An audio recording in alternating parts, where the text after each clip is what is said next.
அனைவருக்கும் வணக்கம். சக்தியும் நானும். காளித்தாய் இவர் சக்தியின் தசமகா வித்யாக்களில் ஒருவராக கருதப்படுகின்றார்.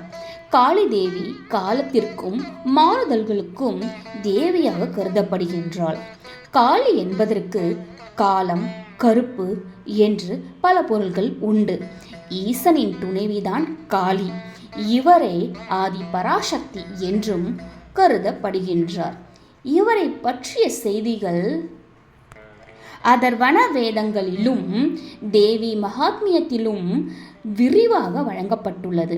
இவரை வழிபடும் முறை பல தாந்திரிகங்களும் கலந்த தாந்திரீகர்கள் பயன்படுத்தும் முறையாக இருக்கிறது. காளி தேவி காலங்களை கட்டுப்படுத்தக்கூடியவர் மற்றும் தெய்வீக பாதுகாவலர், மோட்சம் வழங்குபவர் என்றெல்லாம் கருதப்படுகிறது. தாந்திரிகர்கள் பெரும்பாலும் காளி தேவியையும் அவள் எந்திரத்தையும் வைத்தே வழிபடுகின்றார்கள். புராணங்களின்படி தேவி மகாத்மியத்தில் அசுரர்களை அழிப்பதற்காக கௌசிகி தேவியிடம் இருந்து காளி தோன்றினார் என்பதே புராணம். சண்டன், முண்டன் ஆகிய அசுரர்களை அழித்ததால் இவள் சாமுண்டி என்றும் அழைக்கப்படுகிறாள். காளியின் ஆரம்ப தோற்றம் அவள் துர்காவிடம் இருந்து வெளிப்பட்டது. நிரபராதிகளை பாதுகாக்க, தீயவர்களை அழிக்க என்று நம்பப்படுகிறது. பின் அவள் ஆதி சக்தி என்ற தாந்திரீக பிரிவுகளால் வழிபடப்படுகின்றாள். சாக்தா தாந்திரீக பிரிவுகள் கூடுதலாக காளியை இறுதி உண்மை அல்லது பிரம்மனாக வணங்குகின்றன. காலம், மரணத்தின் தெய்வமாக காளித்தாய் 2 விதமாக சித்தரிக்கப்படுகின்றாள். ஒன்று 4 கைகளுடன், மற்றொன்று 10 கைகளுடன் மகா காளியாக. சந்தாவும் முண்டாவும் கௌசிகி தேவியை தாக்கினார்கள். அவள் முகம் கோபத்தில் கருமையாக மாறியது. இதன் விளைவாக காளி அவள் நெற்றியில் இருந்து வெளிப்பட்டாள். காளியின் நிறம் அடர் நீல் நிறம், குவிந்த கண்கள், புலி தோல் கொண்ட புடவை மற்றும் மனித தலைகள் கொண்ட மாலை இவ்வாறு அணிந்திருப்பாள்.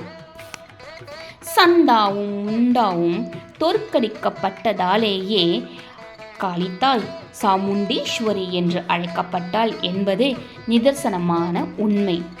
மற்றொன்று குளோனிங் என்று அழைக்கப்படும் நகலாக்கம், ஒன்றை போல் ஒன்றை உருவாக்குவது. இந்த முறையானது முதலில் புராண காலத்தில் ரக்த பீஜா என்ற அசுரனாலேயே உருவாக்கப்பட்டிருக்கிறது. ஆம், ரக்த பீஜா என்னும் அரக்கன் தன் ஒவ்வொரு துளி இரத்தத்தில் இருந்தும் ஒரு புது ரக்த பீஜாவை உருவாக்க வல்லவன். எனவே அவனை அழிப்பதற்காக காளித்தாய் ரக்த பீஜாவின் ஒவ்வொரு துளி இரத்தமும் பூமியில் சிந்தாதவாறு உறிஞ்சி அவளுடைய இரத்தத்தை உறிஞ்சு குடித்து இரத்த பீஜனை அழித்தாள். காளித்தாயின் வெவ்வேறு வடிவங்கள் பலவிதமாக சித்தரிப்புகளும் உள்ளன. மிகவும் பொதுவான வடிவம் அவளின் 4 கைகள் மற்றும் உருவாக்கம் மற்றும் அழிவு எனும் 2 அம்சங்களையும் காட்டும். காளித்தாயின் உருவமானது 4 கைகளை கொண்டு காட்சியளிக்கிறது அல்லவா? அந்த 4 கைகளின் அர்த்தங்கள் என்ன? 2 வல கைகள், தாயின் 2 வலது கைகளில் ஒன்று அபயமுத்திரா, அதாவது பயப்படாதே என்று கூறுவது. மற்றொன்று வரங்களை அளிக்கிறது. இடது கைகள் துண்டிக்கப்பட்ட தலையையும் இரத்தம் தோய்ந்த வாளையும் வைத்திருக்கிறது. துண்டிக்கப்பட்ட தலைகள் குறிக்கப்படும் அறியாமை மற்றும் அகங்காரத்தின் தமஸ், அடிமைத்தனத்தை வாள் துண்டிக்கிறது என்பது ஆகும். காளியின் நாக்கின் ஒரு விளக்கம் என்னவென்றால், சிவப்பு நாக்கு, பற்களின் வெள்ளை சாத்வீகத்தை குறிக்கும். அவளுடைய கருப்பு, அவள் நிர்குணா, இயற்கையின் அனைத்து குணங்களையும் அப்பாற்பட்டவள் மற்றும் உன்னதமானவள் என்பதை குறிக்கிறது.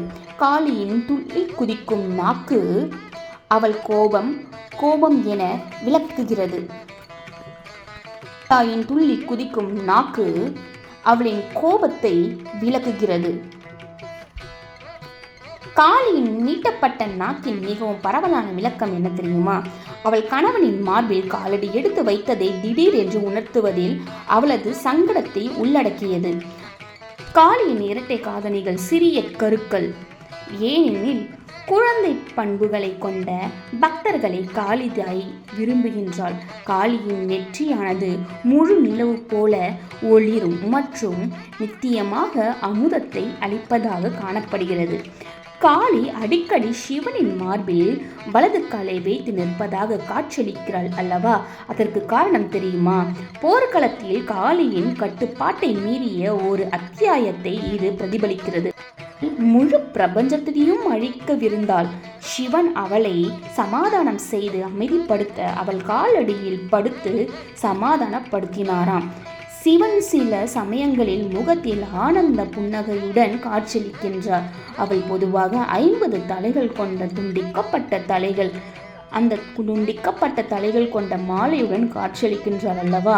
இது சமஸ்கிருத எழுத்துக்களின் எண்ணிக்கையை குறிக்கிறது. எனவே அனைத்து படைப்புகளும் இயங்கும் ஓமின் ஆதி ஒளி அவளுடைய பாவாடையை உருவாக்கும். துண்டிக்கப்பட்ட கைகள் அவள் எடுத்த பக்தர்களின் கர்மாவை குறிக்கிறது. காளித்தாய் பொதுவாக அணிந்திருக்கும் துண்டிக்கப்பட்ட 50 தலைகளை கொண்ட மாலையின் அர்த்தம் என்ன தெரியுமா? இது சமஸ்கிருத எழுத்துக்களின் எண்ணிக்கையே குறிக்கிறது. அவளுடைய பாவாடையை உருவாக்கும் துண்டிக்கப்பட்ட கைகள் அர்த்தம் தெரியுமா? அவள் எடுத்த பக்தனின் கர்மாக்களை குறிக்கிறது.